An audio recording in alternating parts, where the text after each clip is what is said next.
Otero, Dr. Linda Miller, John Pollitt, Leighton O'Neill, Dr. John Brown, and we have several staff members here tonight. Angie Amelin, Steve Clark, Dawn Barlow, Kathy Powell, Linda Luthi, Mike Weiscarver, and Peggy Hollerberg. Before he became the acting director of the Atomic Testing Museum and the president of the Nevada Test Site Historical Foundation, Chuck Costa worked at the Nevada Test Site for 46 years. His last position was as test director for the Los Alamos National Laboratories. Please welcome Chuck Costa.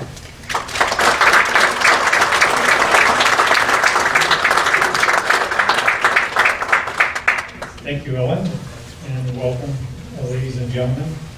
A piece of trivia. Now, 58 years ago today, January 27, 1951, was the first atmospheric test at the Nevada Test Center. January 27, 1951. And it was in Los Alamos. It was not a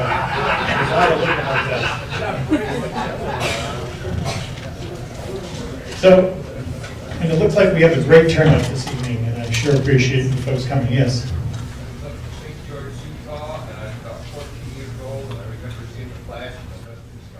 Yeah, probably did. Well, thank you. Anyway, on behalf of the Nevada Test Site Historical Foundation and the Atomic Testing Museum, I would like to welcome all of you to the Distinguished Lecture Series. And we're fortunate today to have the Honorable Thomas Seaweed with us and his daughter Carolyn. They're sitting in the second row there, and you'll hear from Thomas in just a minute. Thomas has been here before. He wrote his first book, The Abyss, in 2004, and you were here some months ago to talk about that book, and that was very well received. Now, I think most of you have bios on Tom at your seat, but just a few words about it. Tom served in the United States Air Force from 1955 to 1961. He worked as a technical project officer for the Minuteman Reentry Vehicle System in the Air Force's Ballistic Missile Division. He then was, I'd rather not talk about this, but then he moved on to Lawrence Livermore National Laboratory, where he served as a weapons designer. And from there, he became the 11th Secretary of the Air Force in 1976 and 1977. Under Presidents Ford and Carter. And if you read his bio, he worked for President Reagan in a number of capacities over the years. Tonight he is going to be talking about the Nuclear Express and the political history of the bomb and its proliferation. It was co-authored by Danny Stillman, who was a director of intelligence, technical intelligence at Los Alamos for a number of years, yes. And Danny's not here tonight, is he, Tom? Okay. And so before I bring Tom up to the podium, just to mention, I see we have a number of signings already, Tom, but the books are available, the Nuclear Express, as well as the Abyss. They're available in the store, in the museum store, and the admissions office back by the entrance to the museum. Following the lecture, we'll continue with the book signings just outside here, as you folks saw as you walked in. So, please help me in welcoming the Honorable Thomas Seaweed.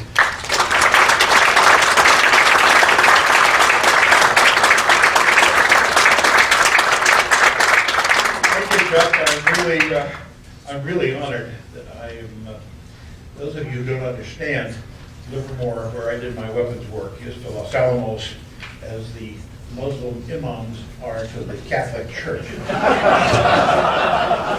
And for Chuck to let me in here, for John Brown to come back and hear me again, is really quite unbelievable.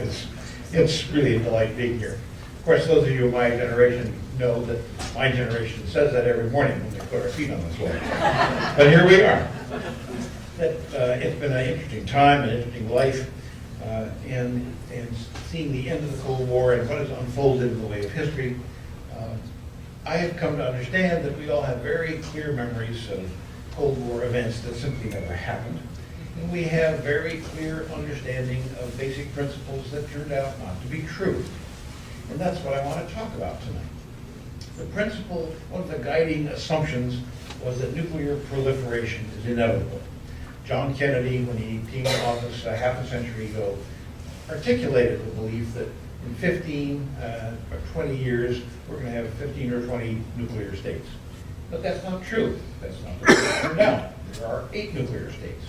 And that is really quite amazing, because there are over a dozen nations that climb down from the nuclear tree of their own free will, or sometimes not. There is another half a dozen that basically are in the forbearance mode at the present time. And there are only 8 that are nuclear. And so it is really important, as a new administration starts in Washington, that we think and talk about what went right, because things went right. We all worry about proliferation, but in fact, there's some good news in this. So let's take a look at history. Let's look, first of all, at there's 8 nuclear states that did not or climbed down from the nuclear tree. Now, interestingly, the first pair were the post-war neutrals. Switzerland and Sweden were neutral during World War II, and at the immediate end of the war, they saw nuclear weapons as the key to maintaining their independence from alignment with other powers, from being overrun. And so both nations undertook serious nuclear weapons programs. Switzerland had a plan that was fully documented in 1964. It called for 7 tests underneath the Alps, as opposed to the nice flat desert that we operated with here. They were going to have 250 weapons. Sweden had a similar program. They were both very serious.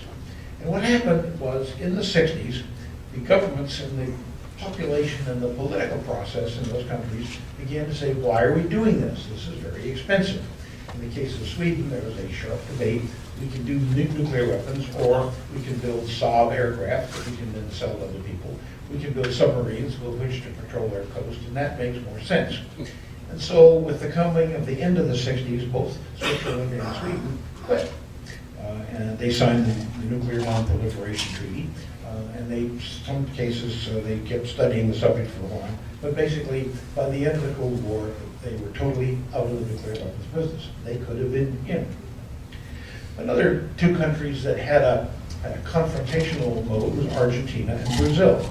Argentina and Brazil are reasonably wealthy countries in South America who have long had a relationship akin to India and Pakistan.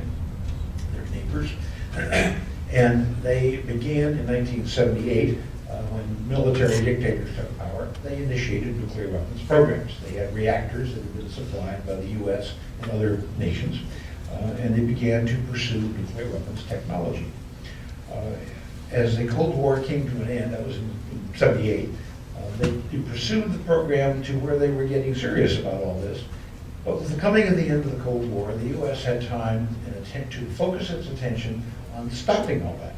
And so we leaned on the Argentinians and the Brazilians to stop nuclear proliferation. The first thing they did, we basically were the honest brokers to get them to agree to a mutual inspection arrangement so they could see what the other guy was doing. And then in 1994, they signed the Treaty of Tlatelolco, wherein South America became a nuclear-free zone.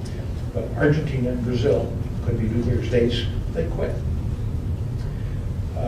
There are also some what I call pariah states. They are isolated states, and they carry a lesson as to why do nations go nuclear, because that's a very important thing to learn from all this.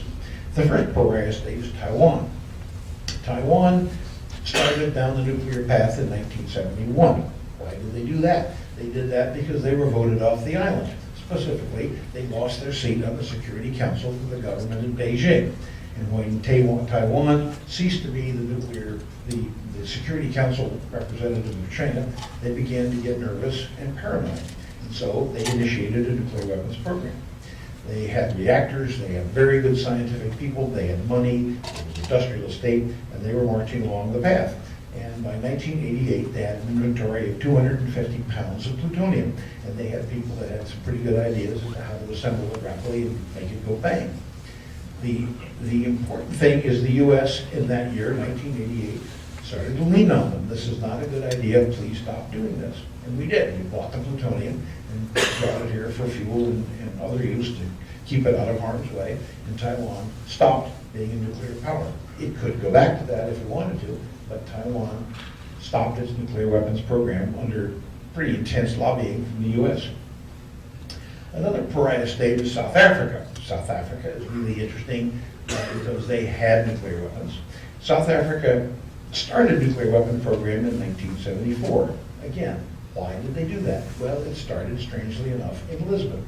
Because what happened in 74 is the government of Portugal, the long-time dictatorships in Portugal fell, and they're in the process, the colonies in Africa were granted their independence.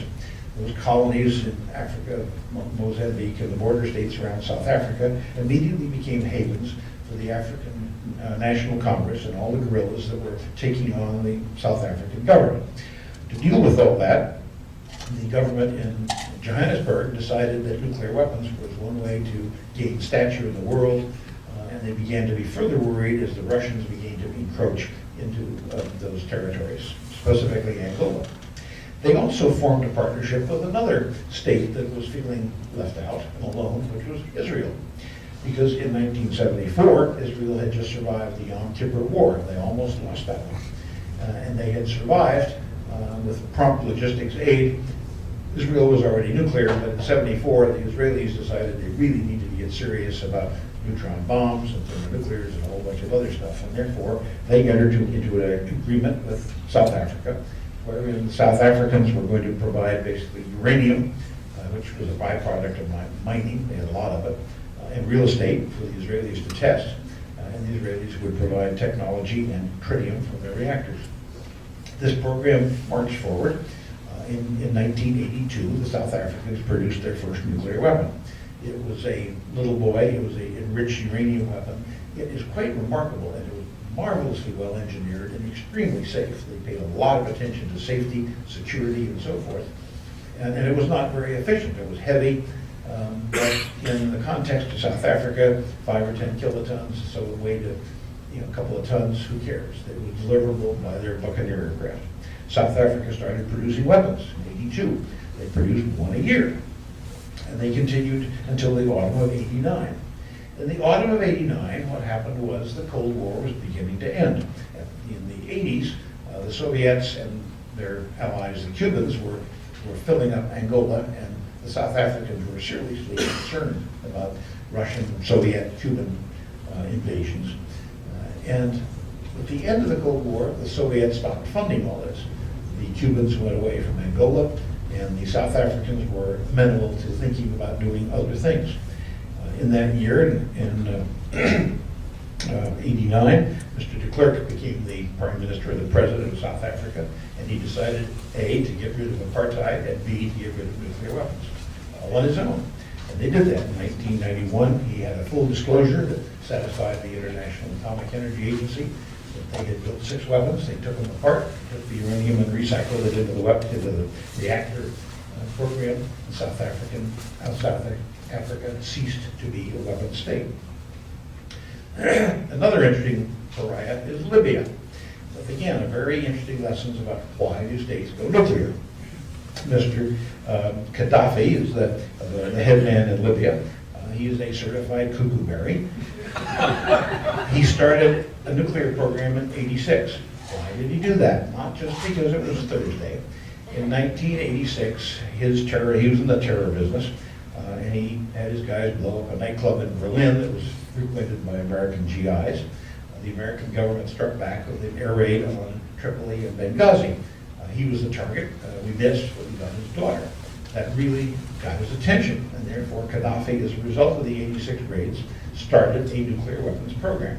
Now, he had an infinite supply of money, not many people, not much technical talent, but money gets a lot of attention. And so in '86, he began to start cultivating and talking to a bunch of basically techno promoters from Europe that had schemes for centrifuges and all that stuff.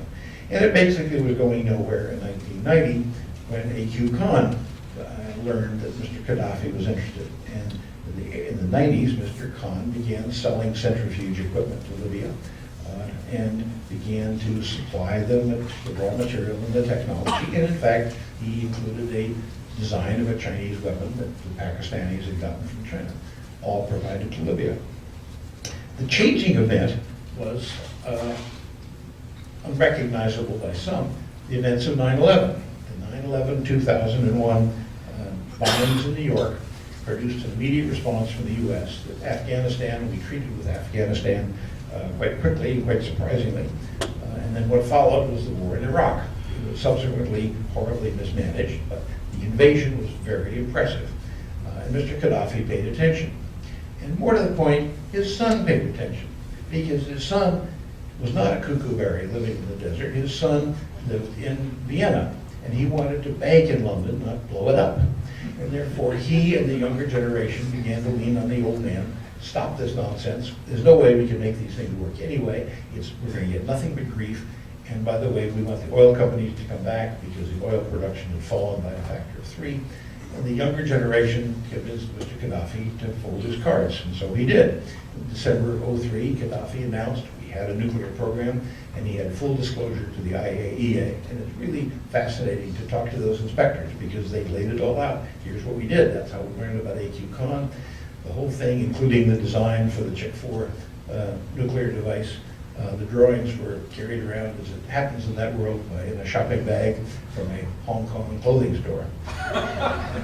But anyway, in 2003, Gaddafi in Libya quit the nuclear game. The fourth pariah state is North Korea. I count them as a pariah state, not a nuclear state, because I think they don't know how to build a bomb. That they fired something in 2006, but it was a fizzle. Now, what happened? Let's look at the history of North Korea. They got massive early help from the Soviets. They got tremendous help from the Chinese, who helped build reactors. But come the coming of Kim Jong-il, he really got this in focus. He began to get weapons designs for the Chinese. We began to see high explosive tests, things that had nothing to do with power and everything to do with weapons. And he started down the weapons channel. What happened in 2006 is he then fired a device which gave a few hundred tons. Design yield was probably 8 to 10 kilotons, so it was like 5 to 10% of its design yield.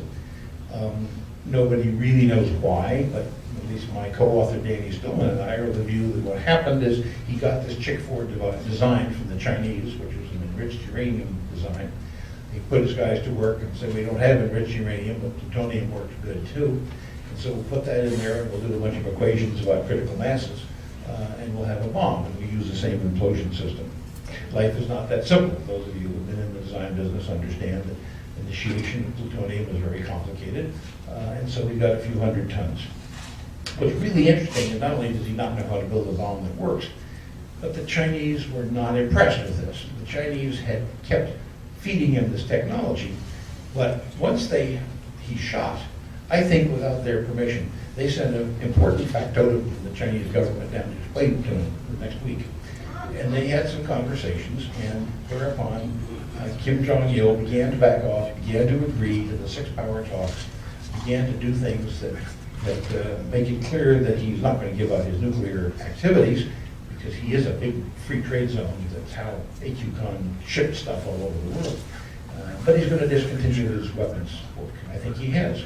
I think that the 6-power talks have succeeded. They don't sound that way, but I think they've succeeded. That the Chinese have explained to the North Koreans, you may not test anymore. Why? Because if the North Koreans test, the South Koreans are going to be inspired to do likewise. And Japan will start a nuclear weapons program. And China has a long history of not getting along well with Japan. And therefore, I think the Chinese government told the North Koreans to quit the testing. So those are the pariah states.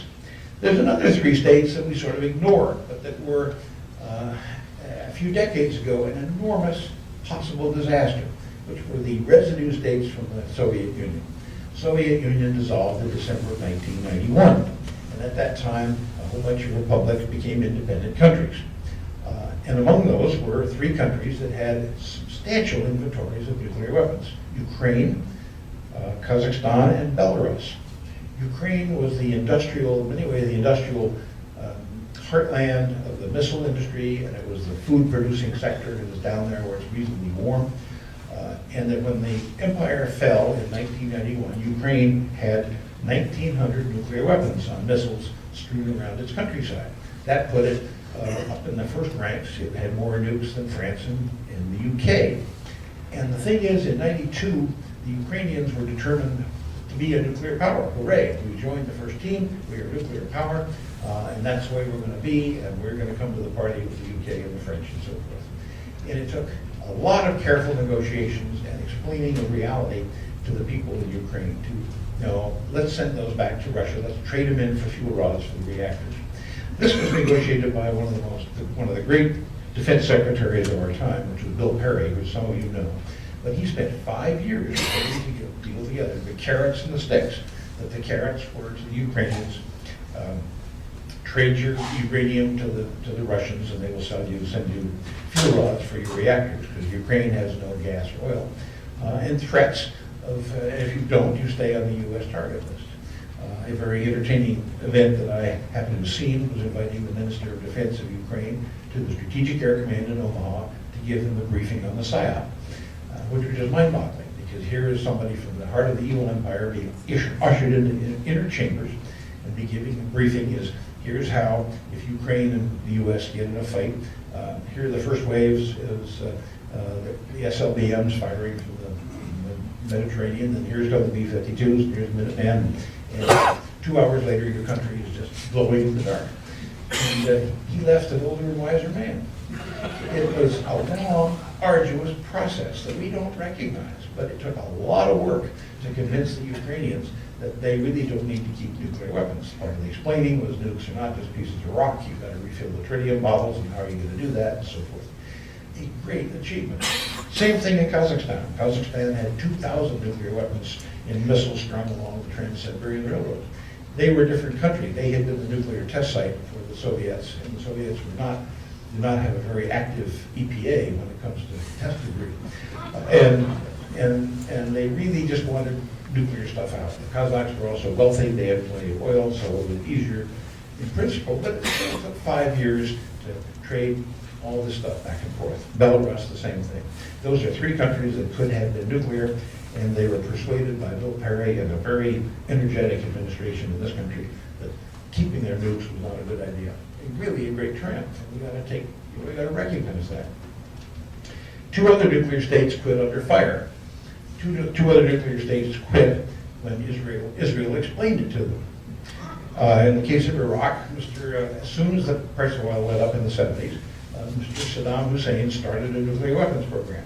And by the end of the 70s, he was making substantial progress. He was building a reactor that had been built by the French at Osirak. And the Israelis took a dim view of all that. They understood it was a plutonium producer. And so in 1981, the Israelis came and attacked the Osirak reactor and blew it away. Mr. Saddam was not to be stopped. He therefore turned his attention, okay, we don't want to have visible things, so we're going to start again. He started another nuclear weapons program based on electromagnetic isotope separation. And he was trucking down that path, so that come the Gulf War of '91, he was not about to have a weapon, but he was not far away. He was, by the opinion of the inspectors that went in, he was maybe a few years away. He had a weapons program again. Again, in this case, the U.S. Air Force came to explain it to him and blew away Kuwait and all the other facilities. And once the '91 war was over, the country was so overrun by IAEA inspectors and a whole bunch of other problems that there never was another weapons program in Iraq. But Lord knows he tried.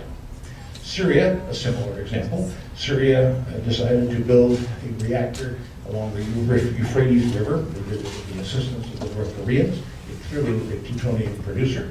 And in September of '07, the Israelis went and erased that. And the IAEA inspectors that came in later have written a report, a good independent report that says it was, all the facilities were only compatible with a reactor, it was partly a plutonium producer, and there was uranium on site that had been processed. Syria is another nuclear nation, would-be nuclear nation that was stopped and probably won't start again anytime soon. In addition to those stories, there are 3 nuclear industrial megastates that can go nuclear anytime they want to. we don't think about those, but it's very important because Germany, Japan, and South Korea have the industrial muscle, the money, the engineers, the talent, the reactors, everything you need to go nuclear. If those countries wanted to build nukes, they could do it within a year. They don't.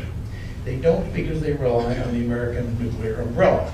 And so it's very important when we talk about, well, nukes are bad, we ought to give them up and so forth. You've got to understand there is a whole part of this world that is very capable of building nuclear weapons that rely on us to protect them. The nuclear umbrella keeps Germany, Japan, and South Korea from going nuclear on their own. So much for the good news, so much for the stories of success. There are other, what I would call gray states of nations, 3 Muslim nations that now have a lot of petrodollars that are on the cusp of nuclear technology. And they are interesting stories because they are on the cusp. They really haven't decided. The first is Algeria. Algeria, in 1983, the Chinese contracted to build a plutonium-producing reactor in the desert 90 miles south of Algiers, called the Salam reactor. Construction started in 1986. We did not learn about it until 1991. With the coming of the end of the Cold War and internal battles and fights within Algeria, Algeria decided to let us in, put that reactor under the supervision of the IAEA, and to quit probably producing plutonium. The interesting thing about Algeria is they don't need to produce plutonium because they have a big plutonium farm all of their own. What in the world is that? It turns out the French tested nuclear weapons in Algeria. The thought of testing in somebody else's country is kind of bizarre, but that's what we've done. The French tested from 1960. They did nuclear tests, which we're used to out here, but they also did what are known as hydronuclears, which are taking a device, lighting the high explosive at one point, and hoping it doesn't go off, a safety check. When you do that, of course, you scatter debris everywhere. In the U.S., those were done underground, here in Nevada. In China, they're done underground. But the French did their hydronuclear tests on the surface of the desert in Algeria. And therefore, every time they did one, they blew 10 or 15 pounds of plutonium across the landscape. And so if you want some plutonium, you go down into the southern desert of Algeria with your vacuum cleaner and you pick it up. Kind of strange. The second Arab oil-enriched country that could go nuclear is Saudi Arabia. The Saudis do not have a weapons lab, but they have one commodity in surplus, which is money, and they can buy anything. In 1985, they bought a couple dozen intermediate range missiles known as CSS-2s from the Chinese. Now, these are very interesting words because they're only suitable for nuclear weapons. They have a miss distance, a CEP of over a mile, and they therefore are only suitable for carrying nuclear weapons. They're Chinese, therefore they're designed to carry the Chick-4 warhead. Who has Chick-4 warheads? Well, the Pakistanis, we think, are getting ready to build it. And therefore, it seems quite likely to think that the Saudis are going to buy warheads from the Pakistanis sooner or later. They haven't done so yet, but they have all these dozens of missiles, and they may decide they want to have a nuclear capability for whatever reason. But they are on the cusp. They haven't done it yet. The third, of course, that everyone talks about is Iran. Iran has a vast nuclear empire, mining, uranium processing, building reactors, planning for tests. It is not clear where they are going. That Iran is a very complex place that I think, in my view, you think about Iran the way we did the Soviet Union during the Cold War. They're a bad bunch of guys who use their religion to keep the in people in power. The Soviets and the Politburo use Marxism. In Iran, they use the Koran. But you're keeping a bunch of people in power who are just as corrupt as the nomenklatura. What people don't understand is the imams in Iran are hopelessly corrupt. They have been skimming oil revenues for decades. Mr. Rafsanjani, the former president, is a billionaire. These are people who do not want their rice bowls spilled over. And therefore, they are not just going around taking nuclear shots at countries like Israel because it seems like a good idea. They are going to be careful. They want nukes, but they're going to be careful, and therefore we need to engage them in conversation and threats of sanctions and all sorts of other things, but we need to keep the pressure on. But trying to blow away the Iranian nuclear facilities, I don't think we know what they are. I think it would not be constructive if the Israelis decide to do that. So those are the gray states. So let's get down to the Security Council, the big boys, the 8 nations that went nuclear. Because there's a whole bunch of fascinating history about why the big 8 went nuclear. The U.S. was the first nuclear state that is the only country where the military was really involved from the beginning. That's because World War II was going on. But we all think about Los Alamos as the great American laboratory and the bomb as the great American product. That's simply not true. If you look at the directory of the senior staff in Los Alamos during the war, you'll find that it is a very multi-ethnic place. The Americans ran the cafeteria, but in fact the scientific staff were drawn from all over the world. Danny and I looked at the senior staff directory from the wartime years, and we found that the leading ethnic group of the Los Alamos senior staff, the directors, deputy directors, so forth, were 25% UK and Canadian, because the UK really were the original, the first leaders in understanding nuclear weapons. They went from London to Canada and eventually Los Alamos. The second ethnic group was US nationals at 21%, but another 21% of the senior staff at Los Alamos was German and Austrian. 17% were Hungarian, Edward Teller, John von Neumann, and so forth. And another 17% were other European. Los Alamos was not, and the bomb from Los Alamos was not an American achievement. It was a European Western science achievement, and we need to remember that because technology spreads.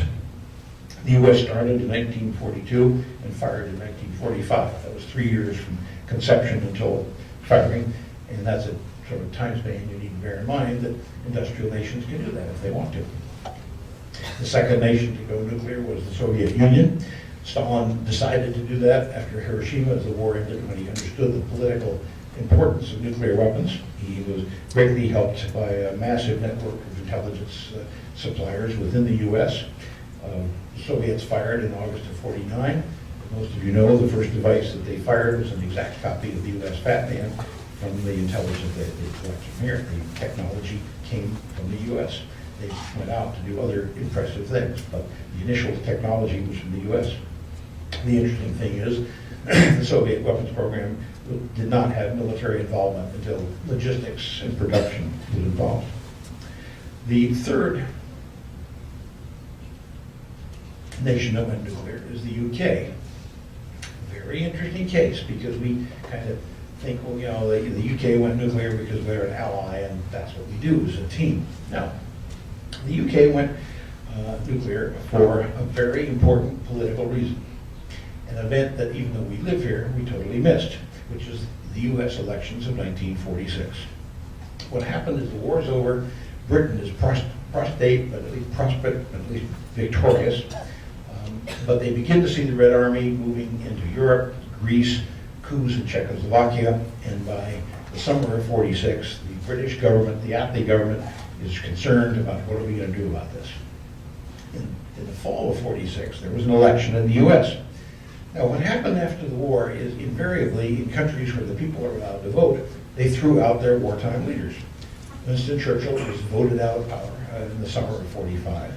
Charles de Gaulle came back to France in '45, and as soon as they had an election there, he was voted out. The good thing for President Truman is that his name was not on the ballot in '46, but his party was. And so the elections of 1946, which were the sort of defining post-war elections, in the U.S. congressional and Senate elections, the Republican Party picked up 12 Senate seats. They picked up 55 House seats. And even more, of course, gave them control of the Congress for the first time since the Roosevelt years, Hoover years. The interesting thing is that the Brits noticed is a significant number of those winners were staunch isolationists. No more dabbling in European affairs. Europe, that's their problem. We are not going to do that again. The Brits looked at the election results in 1946 with the coming of a different party, Truman apparently being repudiated, and the election of isolationists, and said, we got to go it alone. And therefore, 2 months after the election of '46, the British Prime Minister made the decision to go nuclear. Now, the interesting thing is he made that decision in the company of two other economics and finance ministers. The military was not involved in that decision. In fact, he did not even tell the Defense Committee of the Cabinet of his decision to go nuclear for almost a year. It was a very close decision, and he marched out to start in basically early January 47. The program was run by William Penny, who was a Brit who had been at Los Alamos. He had flown on the Nagasaki mission, and the Brits, when they went home from Los Alamos after the war, took all their notebooks, and so a lot of them, as they should have, and that the weapon that the Brits started to work on was based on American technology. The Brits fired in October of 1952. It was 5 years after starting. The fourth nation to go nuclear was France, another really strange story. Charles de Gaulle had been the leader of the Free French. He had lived in London. And once the Normandy invasion succeeded, in July of 1944, he was flown to Montreal to meet with Frenchmen that were in Montreal. Included in those Frenchmen were the refugees from Paris, physicists, who had gone to Montreal to work at Chalk River. In July of 44, Charles de Gaulle talked with the French physicists at Chalk River, who, despite all the badges and everything else, gave him a full dump on the Allied nuclear weapons program. He noted that with great interest, and he urged two of the senior physicists there at Montreal, at Chalk River, to come back to Paris as soon as it was liberated. They did. They came home with a full awareness of the U.S. nuclear weapons program. And when they came home, they undoubtedly talked to their mentor, Frédéric Joliot-Curie, who was a Nobel Prize winner and stayed in Paris, but had been the thesis advisor for all the younger generation. Undoubtedly, they met and talked with Mr. Joliot-Curie, which is unfortunate because Mr. Joliot-Curie, while he was a good physicist, was also a member of the Communist Party. And therefore, presto, here's another pipeline that went from Montreal to Paris to Stalin, and another reason why Stalin really wasn't all that surprised when Truman told him about the A-bomb in the summer of 45. The French, de Gaulle started an atomic energy commission. It was the first atomic energy commission created in the world. As soon as the war was over, and he was the provisional president, he decreed the creation of the Atomic Energy Commission. Unfortunately, he put Frédéric Joliot-Curie in charge, which meant that the whole focus went to reactor power, which is why the French are so good at reactors, because in 45, Joliot-Curie said, we're going to do reactors now, we have no coal, and we're not going to do weapons. The French military was opposed to nuclear weapons, as they generally are, because they cost money. And so the French did not pay any attention to nuclear weapons, basically until the political events of 1954, 56, and 54. The French were defeated at a fort in the Vietnamese jungle, Dien Phu, and the U.S. and nobody else would come to their aid, as we should not have. But the French army was very unhappy that they had to do stuff by themselves, and they began to realize that maybe France needed to be more of a superpower. Well, the clincher was the Sewage Crisis of 1956. In 1956, as you may recall, Nasser nationalized the Suez Canal. The Brits, the French, and the Israelis put together a deal that they would jointly invade Egypt, seize the canal, and settle some old Israeli-Egypt scores, and then the Brits and the French would administer the Suez Canal. They did not bother to tell the Americans and President Eisenhower about this ahead of time. When they invaded, Eisenhower was very displeased. This is a return of colonialism, and therefore he made it very clear that they may not continue with the invasion. October is 56, and therefore the French and the Brits and eventually the Israelis had no choice but to pull out. Now, when you have that kind of confrontation, it makes waves. And what happened was that the French, therefore, immediately after the Suez Crisis, decided to clearly embark on a nuclear weapons program. And even more interestingly, their ally in all this were the Israelis. The Suez Crisis was in October. In November, Golda Meir and Shimon Peres went to Paris and met with their counterpart minister. And the French and the Israelis initiated a joint nuclear weapons program, not just study stuff. The deal is the Israelis are going to provide the technology and the scientists, and the French are going to do the heavy lifting and building the reactors and so forth. And it was a joint nuclear weapons program. When the French tested in Algeria in December 60, the saying among wags is two nations went nuclear with one shot. that the French did fire in 1960, December, which was 6 years after their decision to go nuclear, which took place when the military finally decided in 56 that, yeah, we got to appropriate some money for this. China is the fifth nation that went nuclear. China had been a world power in the 1400s and decided to turn inward. Mao came to power in 49 and promised to rebuild China to world greatness. He did not have nuclear weapons on his agenda. When he took power in 49, he had a lot of things to do, basically re-engineer Chinese society. Nuclear weapons was not on his agenda. How did they get on his agenda?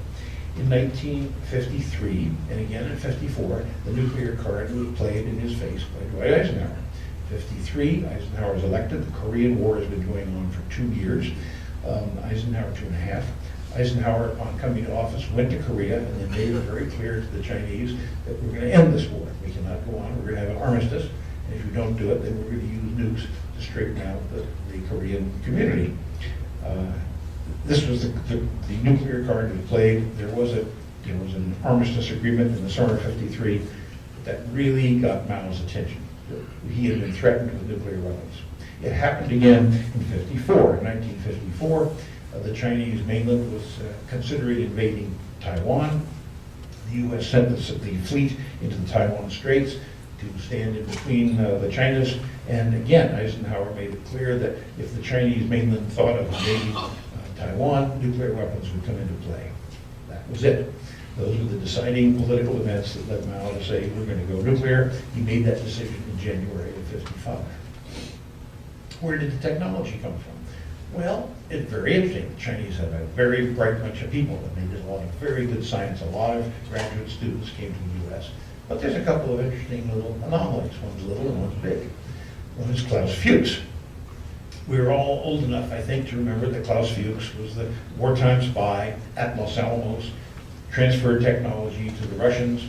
After the war, went home to Britain. When the Venona tapes were decrypted, he was identified, he was arrested and convicted in 1950 and sent off to a British prison. And we assume that's the end of Klaus Fuchs. Absolutely not.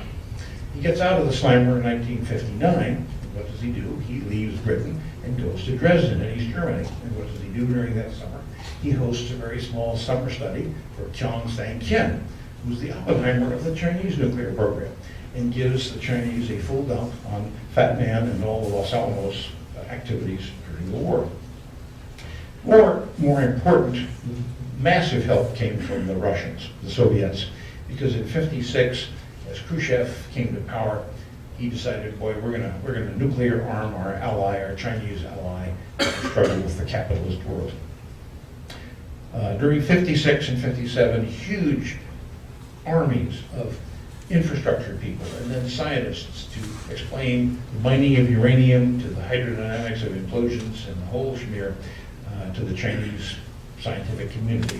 And we know that from talking to those people, because as it played itself out, it was bizarre. Because what happened in 58, Khrushchev changed his mind. In 1958, Great Leap Forward, Mao had started the Great Leap Forward. Khrushchev clearly came to the conclusion that Mao was nuts. And Mao also had a very casual attitude towards casualties in the nuclear war. And therefore, Khrushchev changed his mind in 1958. The interesting thing is, he didn't tell his Chinese partners, because he had to get all his guys out of there. And so what happened from now talking to the Chinese people that were working at that time, he started sending phony cross-section data. He started sending reactor designs that would never go critical. And the Chinese began to wonder, what is going on here? Nothing seems to work, until they finally figured it out. But it took a year before Khrushchev finally wrote a letter to the Chinese committee in Beijing saying no more help for your nuclear weapons program, as they got their last guys out of there. So the Russians withdrew in 59. The Great Leap Forward was destroying China. It was starving millions. In 1961, a gentleman named Liu Shaoqi managed to get control of the government, not the party, but at least the Chinese government. He ended the Great Leap Forward. He tried to end the nuclear weapons program. And interestingly enough, the military was solidly with it. That in the crisis of 61, the Great Leap was ended. The military, Liu Shaoqi, wanted to end the nuclear program at the same time. Mao won that one in the Politburo, and it continued. And they fired in October of 1964, which was 10 years after Mao decided to start. The sixth state to go nuclear was Israel. As we've talked about Israel, the deciding, culminating event was the Sewage Crisis in 1956. In November, Golda Meir and Shimon Peres went to Paris to put together the deal, and that there was a major international weapons program. It is clear that in 1967, at the time of the Six-Day War, the Israelis had 2 weapons assembled. They could have tested in 67 if they wanted to. They did not. But basically, they had a weapon 11 years after they started. The seventh nation was India. The trigger with India, again, was some event that happened, namely the 1962 border war with China, and then China's 1964 nuclear test. With those events, the Russians began to help the Indians, and the program really took shape when Indira Gandhi came to power in 1967. Infrastructure was in place, the reactors were there, but she was the one that directed that a nuclear program start in 1967. There was massive help to the Russians. They tested in May of 1974. The interesting thing about that test is twofold. Number one, they dug the test hole by hand. You guys that work with the NTS think of going out there with shovels and digging down a few thousand feet. The Indians dug the test hole by hand, perhaps so as to hide it from satellites overhead. And the second interesting thing is Indira Gandhi never told her military ministers, I mean the Secretary of Defense and the NSC, she didn't tell them about the nuclear program until 4 weeks before the test. But we wish we could keep tight security like that sometimes. It was a test, as I said, in 74, 7 years after the Indians started. The last and really the worrisome case is Pakistan. The incentive for Pakistan was the Civil War of 1971. In 1971, Pakistan basically split in two. Pakistan, after independence, there was stuff over the east and the west. They were not contiguous. They entered into the west, the eastern part wanted to be independent. They became a country called Bangladesh, but it was a terrible civil war. The Indians were involved. When it was over, the government fell. Mr. Bhutto took power, and he embarked on a nuclear weapons program, or he said we're going to do it. Now, it's one thing to say it, another thing to do it. But the decision was made in January of '72. The process of borrowing technology from Europe started, but nothing really happened substantially. There was a lot of work, but the substance happened in 1982. And what happened then? In 1981, Deng Xiaoping came to power in China. He finally consolidated power. Mao died in '76. It took 5 years to get rid of the competitors. 81, Deng Xiaoping came to power. And he wrote a white paper about this is the new China. And we all said, boy, this is terrific because he's for free enterprise within the communist system. What he also decided is to proliferate nuclear weapons technology into the Muslim and Marxist third world. There's no doubt about that. He did these, he started building reactors in Algeria, sold missiles to the Chinese, and brought hordes of Pakistanis to the Chinese nuclear facilities to be trained in weapon design, weapons tests, and all the technology. It turns out that the Chinese were of enormous help. They helped with basically starting in '82. By '83, '84 in Pakistan, we see hydronuclear tests starting to happen. And in 1990, amazingly enough, we learned that in May of 1990, the Pakistanis tested their first nuclear device. Not in Pakistan, they tested it. The Chinese tested it for them at Nur in China. 1990. Pakistan is the real problem because when the program really got rolling in '82, the guy in charge was General Zia. General Zia was a Muslim zealot. He was our ally because he wanted to get the Soviets out of Afghanistan. And therefore, during my days in the White House, we cheered his coming to town and thought he was a great guy. But he also had a firm commitment to a nuclear weapons program, and more to the point, it was to be a Muslim bomb. It was not a Pakistani bomb. We were going to build a Muslim weapon, and when we have it, we're going to share it with the Muslim world. That is the scary part, because that is the legacy he has left. That now Pakistan today has nuclear weapons, but they have no government. They have a president, Mr. Zahari, who was a mega crook. Mr. Zahardi's qualifications for president is he was Benazir Bhutto's widower, and he spent 6 years in the slammer for corruption. He ran enormous shakedowns of importers who will buy airplanes from the French with kickbacks, tractors from the Poles with kickbacks, huge amounts of money sloshing through Switzerland. And if he falls, everything's for sale, and therefore what he has to sell, nuclear weapons, to whom? Saudi Arabia, or others, terrorists.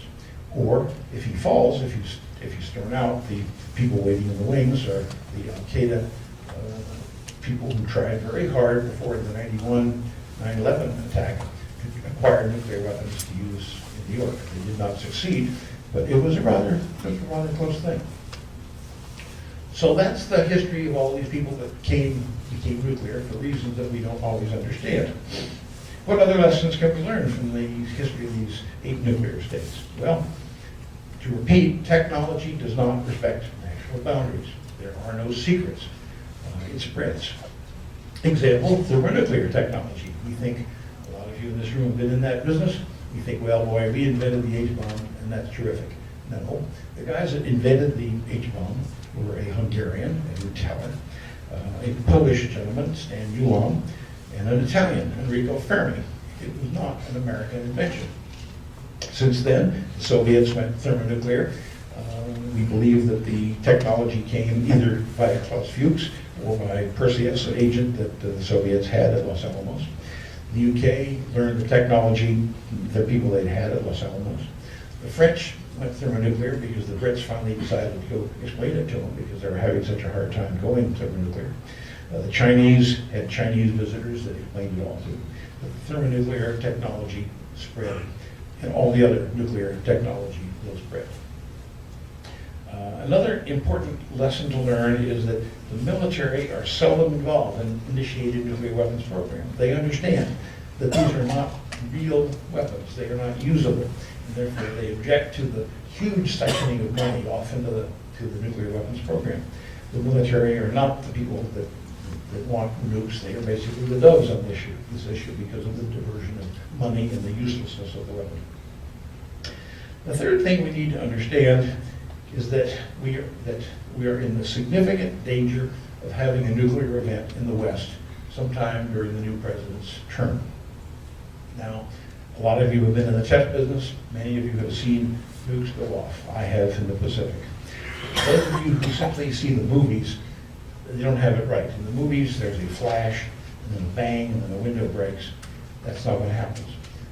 First of all, if the time between the flash and the bang is less than a minute, you're dead, because you're less than 12 miles away from ground zero.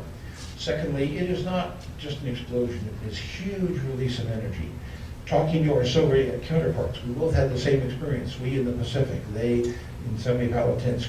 These things light off 25 miles away, and it gets hotter and hotter and hotter because, in fact, the sun has come to the Earth. It is enormously destructive technology, and we don't really understand. And the American population doesn't really understand. It's a serious problem, and therefore, dealing with the possibility of these states going nuclear and staying nuclear has got to be at the top of the agenda. But the good news is we've solved those problems before with Argentina and Brazil. Pakistan and India, I don't consider a closed case. Iran is not a closed case. That's the assignment for the future. So the take-homes from all this, nuclear proliferation can be stopped. It even can be reversed. It is often stopped by internal national debate, by financial or political costs that countries decide this is really not worth the trouble. Sometimes it's stopped by external pressure, meaning carrots and sticks. And some of it is pretty tough sometimes, but the point is it can be stopped. And thirdly, of course, military force can always come into play, as the Israelis have done. The other take-home lesson is to understand why nuclear nations go nuclear in the first place. You really have to think as we begin to confront Iran and other countries, you've got to bear in mind, just by deciding to get even with Gaddafi, by blowing up his tent, we turned on a nuclear weapons program. Cause and effect are interrelated, and that is why what the new administration needs to think about. Many of you were kind enough to talk about an earlier book I wrote, and it sort of ended with some conclusions about nuclear weapons that I would like to read to you because I feel very strongly. The dedication to the abyss was dedicated to the U.S. nuclear community and the Red Army, because the Red Army and the Soviet nuclear community were very solid in the matter of safety. The introduction read to the Cold Warriors who did their duty, protected their honor, and defended their countries. They did so with a vengeance in the service of their own gods, but they never lost their respect for the fires of hell that would surely follow any careless act at the edge of the abyss. Thank you for having me tonight.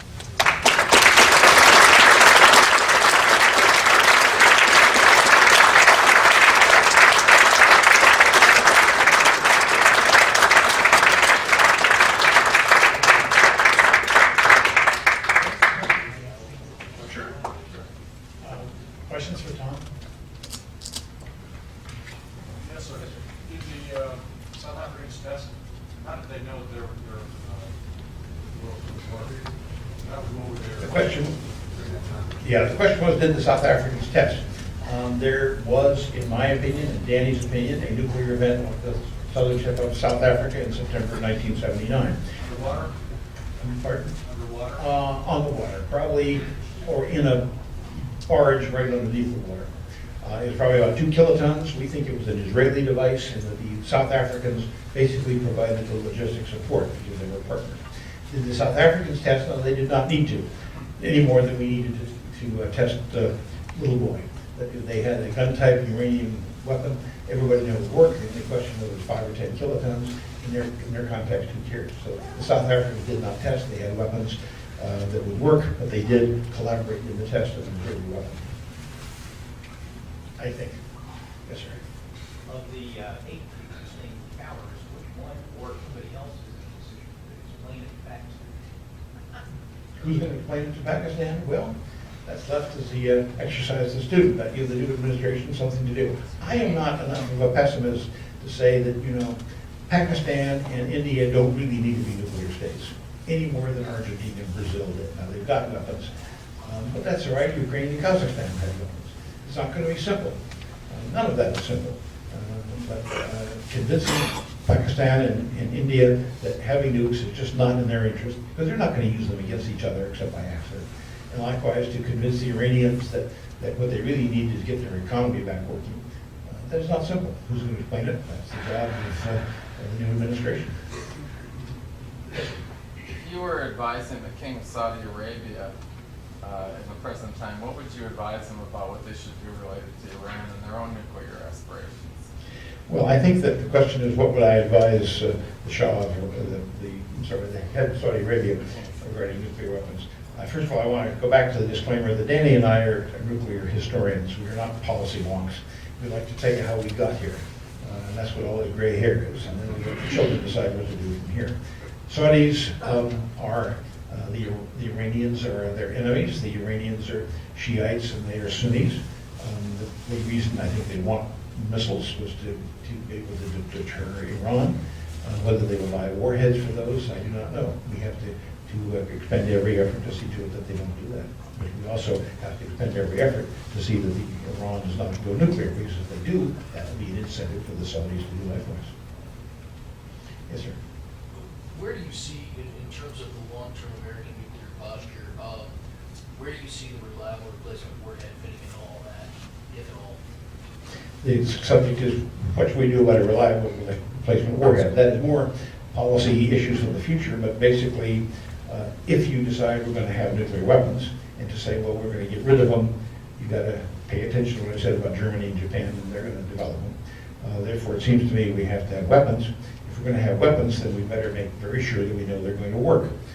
And having designed them and seen them put together, as many of you know, they are very complicated. And it is like putting your Ferrari in the garage and leaving it there for 25 years and hope it will work when you need to drive your wife to the hospital. That's not the way to bet. It might work. But I think that the U.S., it would be prudent to have a reliable warhead. The problem is, if you develop that, that is going to upset the Pakistan and the third world. And therefore, I leave that one to the students in Washington. Yes, sir. In your book, you speculate that China probably wouldn't mind if there was an atomic weapon tossed back and forth between the Middle East and the Western civilizations. My question about that is, how would we know that that's maybe where that came from, if it happens, and what's likely to be the world response to a nuclear weapon being slipped over? The observation was that China believes that a nuclear detonation in somewhere in the world is okay. I'm not sure what the Chinese believe today. I believe that's what Deng Xiaoping believed, and that's why he turned down all this. He was thrown out in '89 after Tiananmen Square, and China doesn't, China is not a monolith.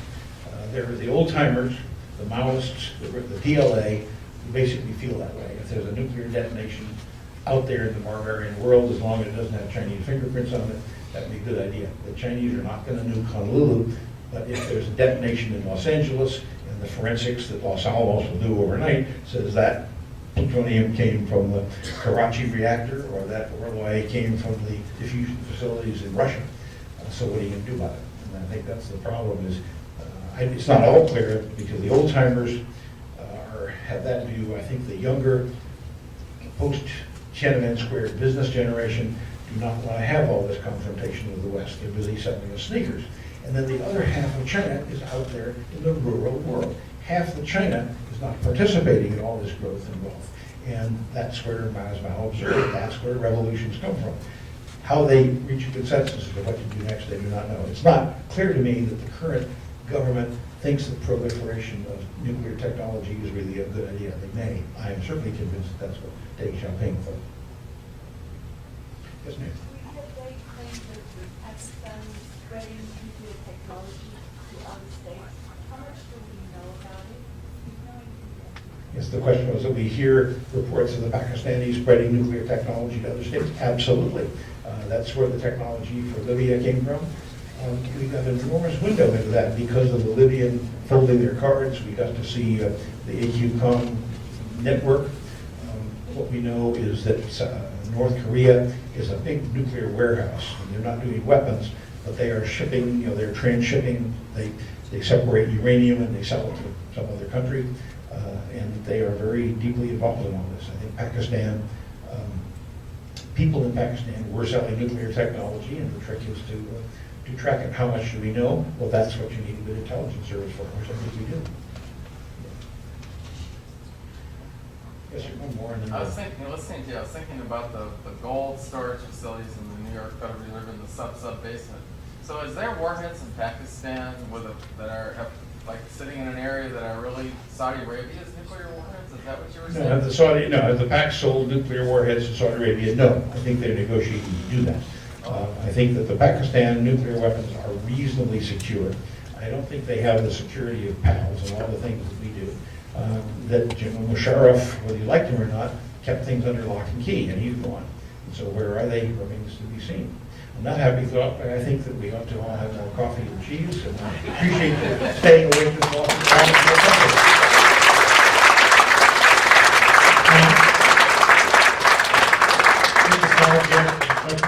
Appreciation for an excellent talk, and now we'll continue with the signing. Thank you.